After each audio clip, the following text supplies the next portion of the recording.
Eles economizam no material para poder ter mais lucro. O nosso inimigo tem nome e sobrenome.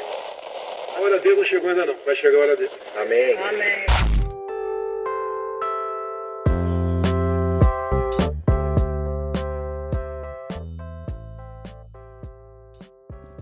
O número de casos de Covid-19 no Brasil já passa dos 16 mil e continua subindo. Já foram registradas pelo menos 800 mortes. A onda do vírus, contudo, atinge de maneira diferente grupos sociais, como é o caso dos profissionais de saúde que estão na linha de frente desse enfrentamento. Só na capital paulista já são mais de 3.300 profissionais de saúde afastados pela doença, segundo o relatório do Ministério da Saúde divulgado essa semana. Eu sou o Romerito Pontes e no episódio de hoje do podcast Opinião Socialista, nós conversamos com 3 profissionais de saúde para ter um panorama de como estão as condições de trabalho no setor.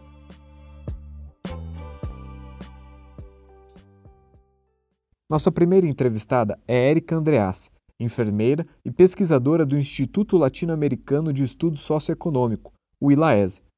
Érica, a gente tem ouvido muitas notícias sobre a escassez de equipamentos de proteção para os profissionais de saúde. Como você avalia essa situação e como isso afeta especificamente os trabalhadores da saúde?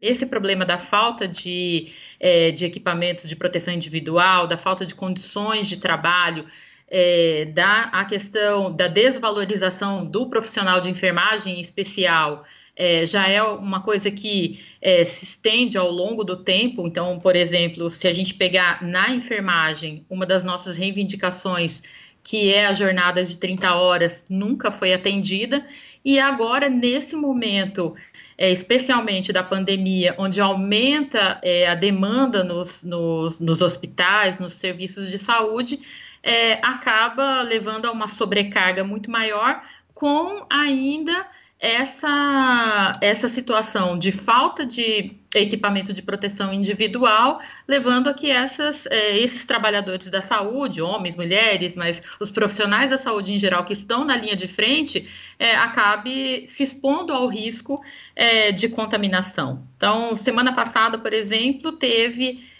uma paralisação uma paralisação no hospital da Unifesp, né, justamente dos profissionais de saúde reivindicando melhores condições de trabalho. Ninguém se nega a trabalhar, ninguém está se negando a atender os pacientes, ninguém está se esquivando dessa tarefa de prestar o serviço e assistência para a população. Mas o que a gente reivindica é justamente condições de trabalho.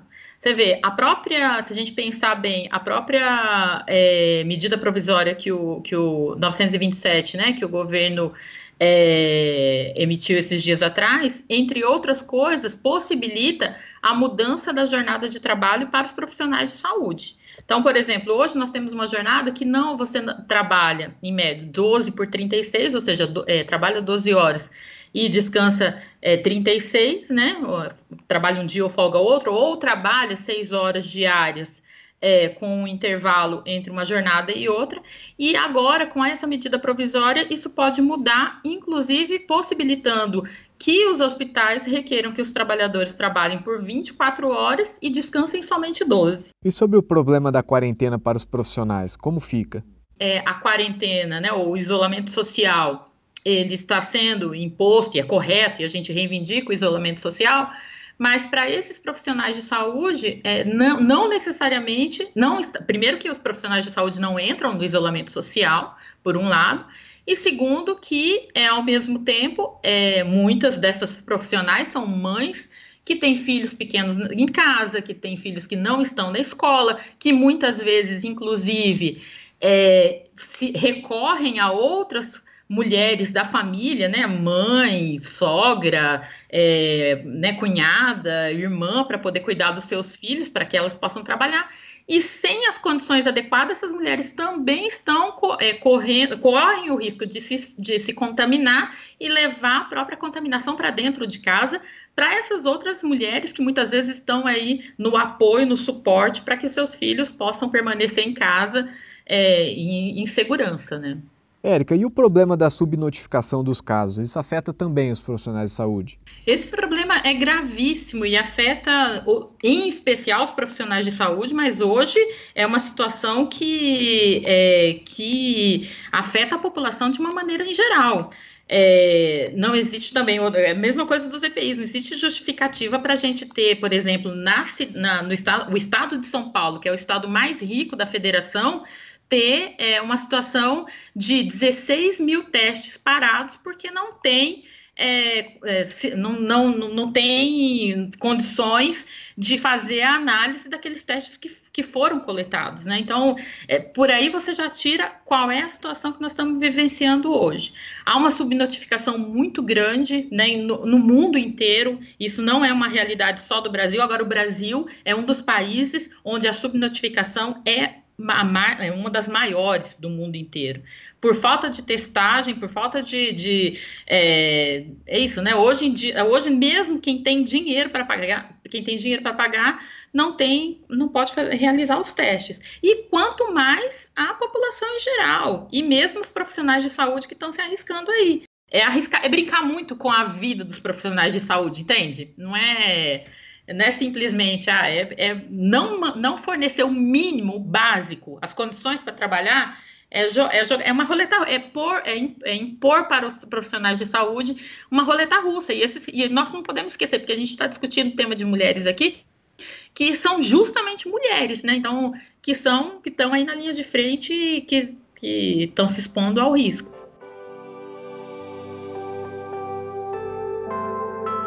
O ministro da Saúde insiste em dizer que não abandonará o barco em meio à crise. Entre a equipe, a palavra de ordem de Luiz Henrique Mandetta é trabalhar e trabalhar.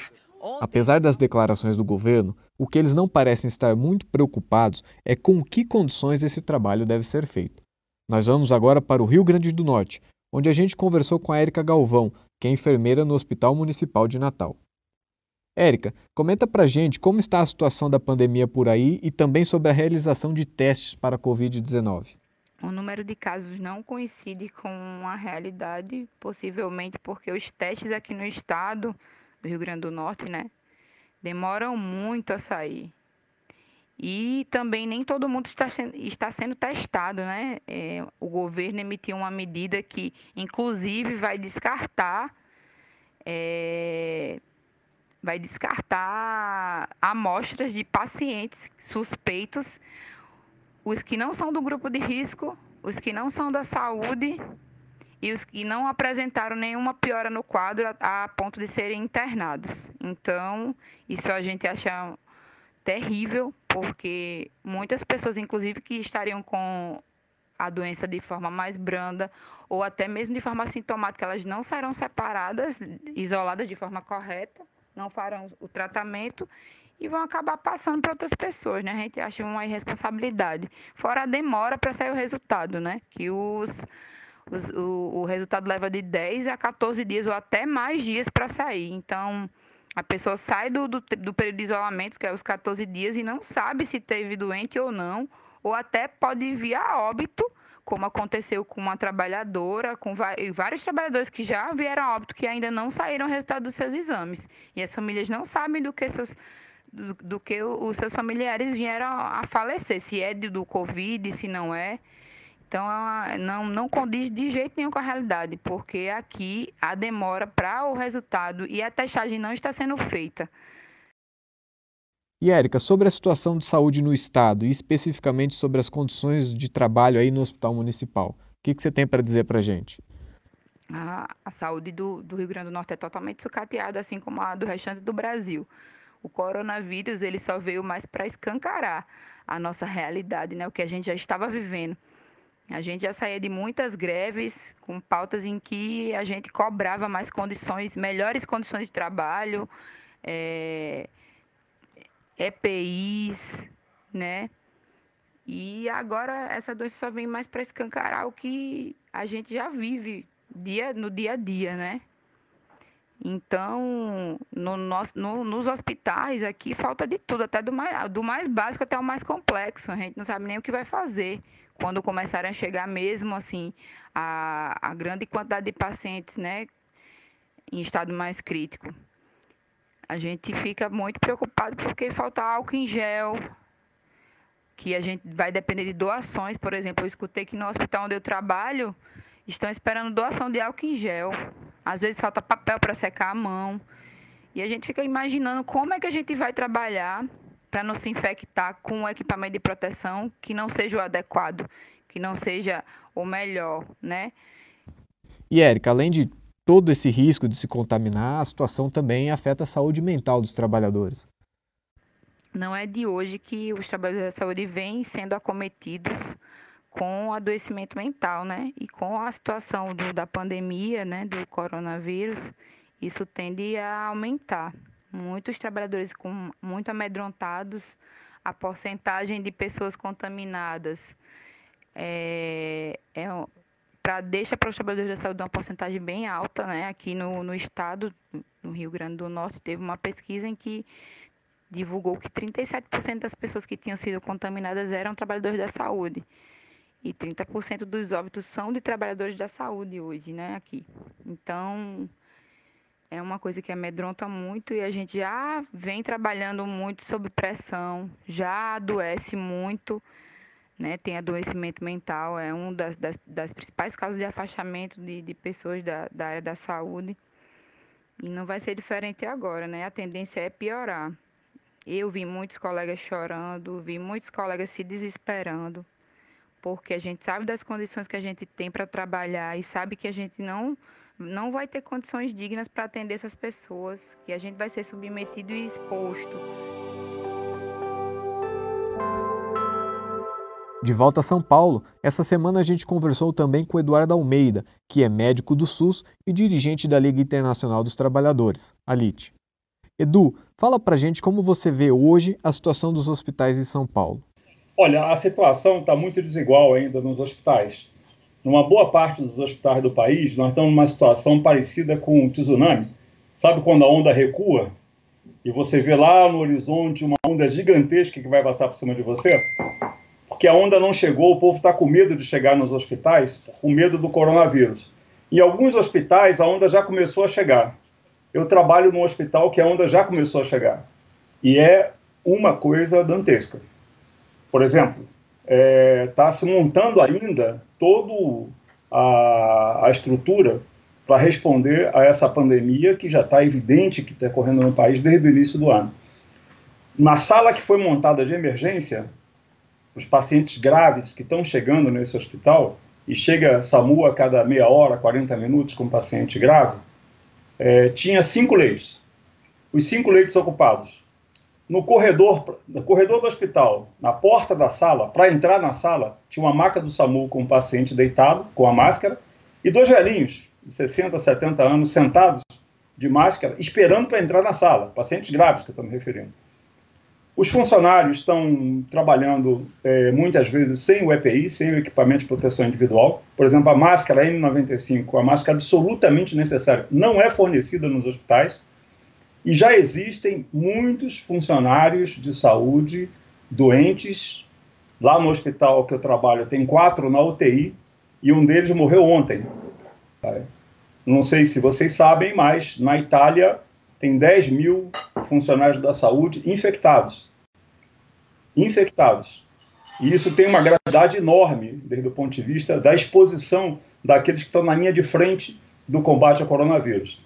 Faltam equipamentos e, evidentemente, vai faltar leitos de UTI, na medida em que existe uma estrutura completamente insuficiente. Esse país foi arrasado a sua saúde pública. O SUS, que é uma conquista do povo brasileiro, foi detonado por esses anos e anos de planos neoliberais, os planos dos governos do PSDB, do PT e agora de Bolsonaro.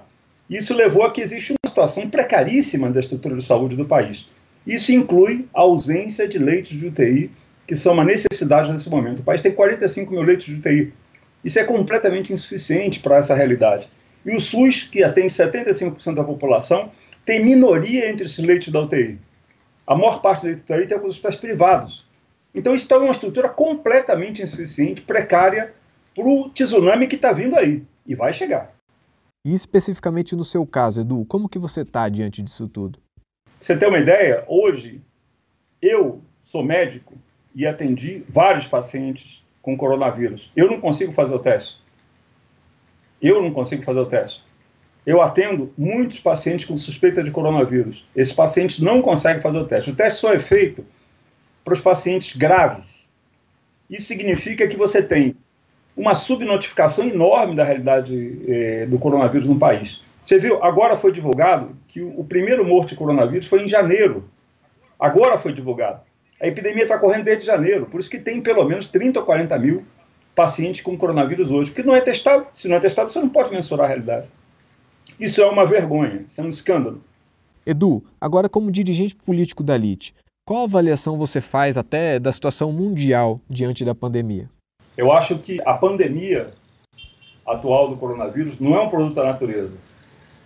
O coronavírus é uma expressão da barbárie capitalista. Então, o capitalismo mata através do coronavírus.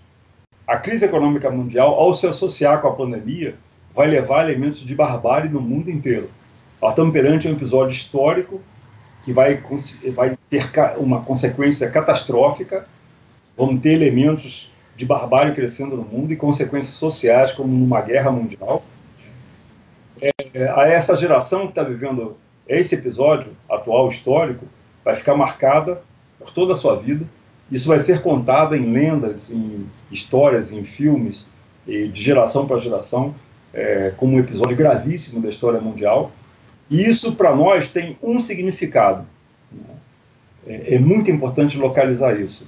O capitalismo vai levar o mundo à barbárie. O que está acontecendo hoje é mais grave do que vai acontecer em 2008. Agora, isso pode ser ainda mais grave em 10, 15 anos.